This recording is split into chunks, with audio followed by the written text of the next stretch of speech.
Ini nggak kelihatan lagi. Udah, tadi udah bener. Itu belum ada Nggak boleh, silakan. tanyain apa aja. Ada lokasi waktu. Kan buat itu. Rekam. Lokasi waktu. Aku. Yang ini yang baru itu aja. Ini buat guru sih. Soalnya kita nanyanya itu berapa kali beliau ngajar dalam seminggu gitu. Misalnya ada 3 kali seminggu gitu Pak, berapa jam gitu ngajarnya, berapa menit beliau gitu. Oh, durasinya. Iya. Itu tergantung kelasnya, tingkatannya. Kalau kelas 10 itu kan 4 JP. Nah, itu 4 JP, 1 JP itu 45 menit. 45 menit. Nah, berarti 45 kali 4, 180 menit. 180 menit. Itu berapa kali pertemuan tuh Pak? Tergantung situasi di jurusannya. Nah, ada yang kita bagi 1 minggu itu kan 1 kelas tuh ada 4 jam. Bisa saja 2 atau 1 3 atau full 4. Gitu ya Pak, Tergantung situasi di jurusan masing-masing. Nah, biasanya memang kalau bagusnya memang tidak terputus 4 jam full, karena dia conversation.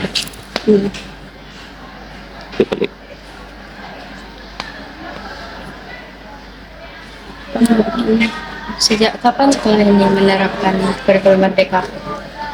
Kalau untuk kurikulum merdeka kita mulainya mulainya 2018 kalau nggak salah. 2018 berarti udah Nah, memang kita yang pertama menerapkan kurikulum merdeka di PSR. Ya, sampai sekarang. apa perbedaan dari kurikulum merdeka ini sama kurikulum sebelumnya? Kurikulum sebelumnya kan namanya KTSP. Iya, KTSP ya. Dia sebenarnya hampir sama sih, tapi bedanya mungkin dari segi capaiannya apa namanya, capaian dan strategi dalam menerapkan. Gimana aja gitu Pak strateginya gitu Bapak bikin supaya anak-anaknya bisa gitu Pak bahasa Inggris gitu. Kalau untuk bahasa Inggris, untuk strateginya untuk masing-masing kurikulum sebenarnya tak jauh beda penerapannya. Yang pertama, siswa itu kita latih untuk menghafal vocabulary dulu. Vocabulary, kemudian setelah kita hafal vocabulary, nanti baru kita coba menjelaskan tentang beberapa grammar. Grammar kita masukkan ke dalam grammar kata-kata yang sudah kita hafalkan, dan kita kaitkan dengan kehidupan mereka sehari-hari. Kita mulai dari pribadi dulu. Misalnya dalam ruangan ini apa aja benda-benda yang ada di ruangan ini kita hafalkan dan kita masukkan ke dalam percakapan sehari-hari. Nah, memang kita menuntut siswa SMK ini bagaimana bisa berkomunikasi dalam dunia kerja. Itu output yang kita harapkan dari siswa SMK, supaya nanti ketika mereka bekerja di dunia industri, dia bisa menggunakan kata-kata bahasa Inggris, apalagi memang ketika mereka bekerja di dunia yang internasional. Itu sudah dipastikan mereka akan menggunakan bahasa Inggris, karena bahasa Inggris itu adalah memang runtunnya bahasa internasional. Dimanapun bahasa Inggris kita bisa menggunakan.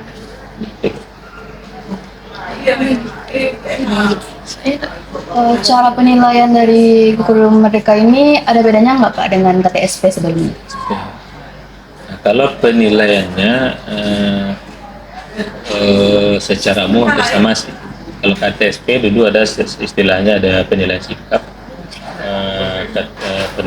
penilaian keterampilan, ada penilaian praktek, 3 aja. Ya. Nah, di sini untuk kurikulum merdeka itu hanya nilai akhir saja. Nilai akhir kalau sudah gabungan dari semua nilai yang ada. Nah, itu saja kalau dari segi outputnya. Cuma kalau secara umum di KTSP itu lebih terinci. Ya, terinci. kita bukan menilai dari segi aspek kurikulumnya, karena sebenarnya untuk penerapannya bersama. Hanya saja mungkin dari segi capaian dari siswanya itu yang berbeda. Jadi kira-kira. Apa tantangan terbesar yang Bapak hadapi dalam kurikulum Merdeka ini, Pak? Paling tantangannya yang pertama adalah bagaimana untuk mengajarkan atau memberikan pemahaman kurikulum terhadap guru bahasa Inggris. Karena memang di awal kita guru dulu yang kita pahamkan, baru nanti bagaimana penerapan di dalam kelas. Nah, mulai dari perencanaan bahan ajar, mulai dari CP yang dikeluarkan kementerian, dijabarkan ke ATP, alur tujuan pembelajaran, sampai nanti ke merancang dari KKTP dari masing-masing kompetensi kaedah. Karena walaupun dia satu sekolah, masing-masing jurusan itu berbeda capaian kompetensi bahasa Inggris. Jurusan elektronika dengan jurusan bahasa perhotelan itu kosakatanya berbeda, dihafalkan terkait dengan jurusan masing-masing. Seperti elektronika tentu berkaitan dengan alat elektronika. Kalau misalnya akuntansi terkait dengan manajemen akuntansi. Nah, gitu kata-katanya. Ya secara umum tidak ada kendala sih. Secara umum, namun ada beberapa panti dari segi motivasi belajar saja, motivasi belajar gurunya untuk meningkatkan kompetensinya, motivasi belajar siswa untuk bisa menyesuaikan dengan bahasa Inggris. Karena kita orang Minang itu rata-rata lebih suka dengan berbahasa Minang.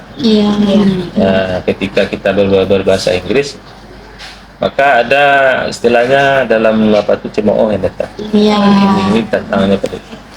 Nah, maka sekolah sekarang, karena sekolah kita terpilih sebagai sekolah penyelenggara kegiatan internasional, sekolah internasional, kita berupaya salah satunya membentuk English Club. Jadi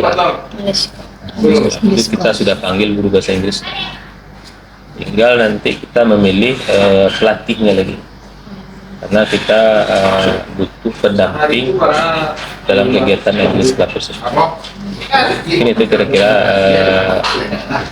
capaian sekolah, dan mudah-mudahan ini bisa kita tingkatkan ke depannya.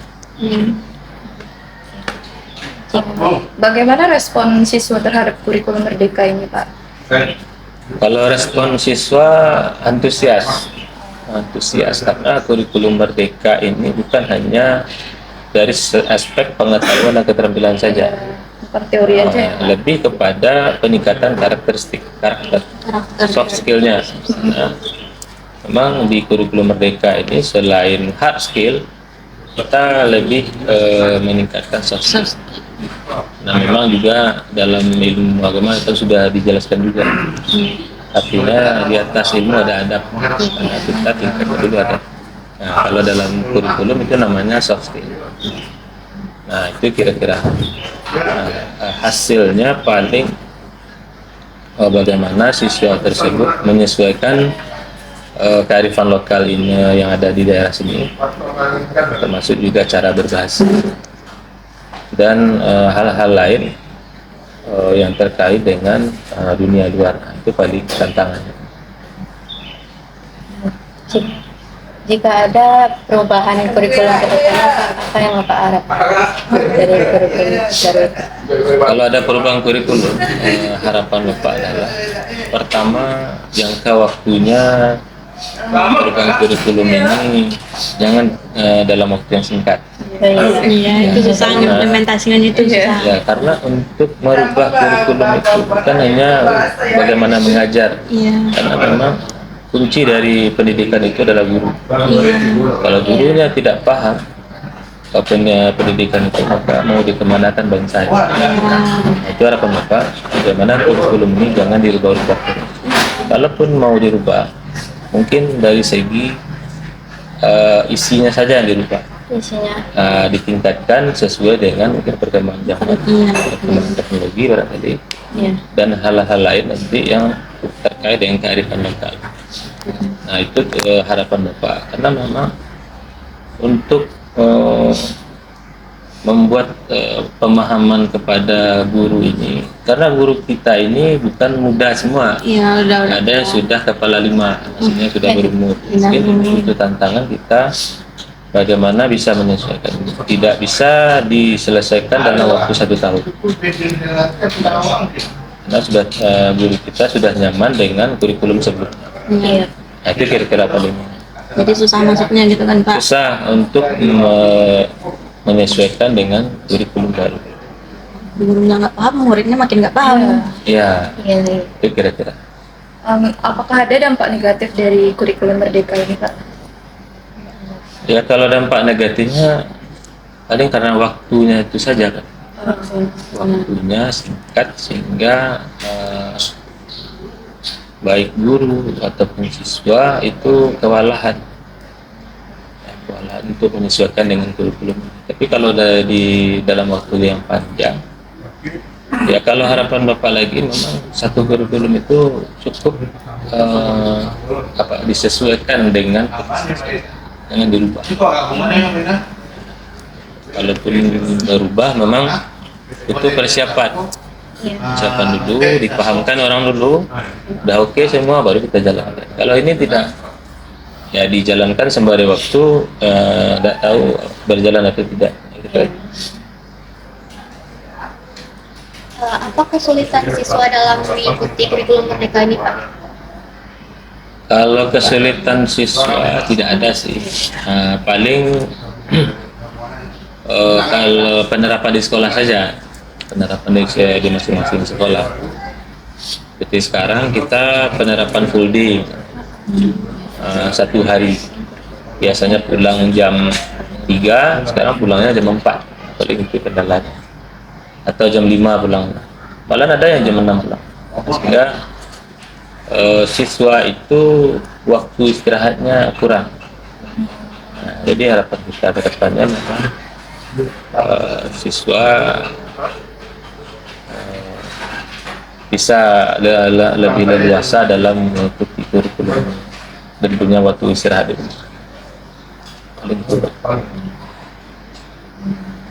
Dari banyak kurikulum yang udah dipakai, Pak, menurut Bapak mana yang paling bagus? Sebenarnya masing-masing kurikulum itu memiliki kelebihan masing-masing. Ya, kalau menurut Bapak, ya hampir punya kelebihan semua. Ya, tapi sejauh ini karena Bapak sudah dari 2009 mengajar, sekarang lebih kurang 17 tahun. Itu Bapak merasakan lebih bagus dan lebih kelihatan outputnya itu kurikulum KTSP. Iya, aku setuju. Aku setuju KTSP. Soalnya kebanyakan namanya doang yang isi dalamnya 11-12 gitu Pak. Iya. Apalagi sekarang yang Bapak tidak pas itu adalah ada namanya co-curricular. Kan Bapak tidak setuju karena ada mata pelajaran PPKN.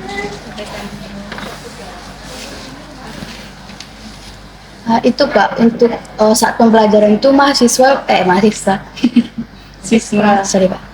Saat pembelajaran bahasa Inggris, siswa itu bahan ajarnya seperti apa Pak? Apa berbentuk LKS atau ada buku penunjang? Kalau untuk siswa, kita memang yang pertama di pustaka kita sediakan buku yang sesuai dengan aturan kurikulum. Sudah ada. Kurikulum mereka itu kita sudah sesuaikan dari beberapa penerbit seperti Erlangga dan penerbit lainnya yang terkait dengan. Tapi kita lihat isi kontennya dulu. Namun dari itu sekolah juga sudah mengeluarkan satu buku conversation khusus. Jadi seluruh guru MGMP bahasa Inggris sudah mengeluarkan satu khusus buku yang terkait dengan jurusan masing-masing. Jurusan bahasa Inggris, ya. Bahasa Inggris itu jurusan perhotelan Ada percakapan dengan frontal di buku. Nah, maka buku itu sebagai pedoman dalam conversation bahasa Inggris di jurusan. Kalau untuk LKS kita tidak ada.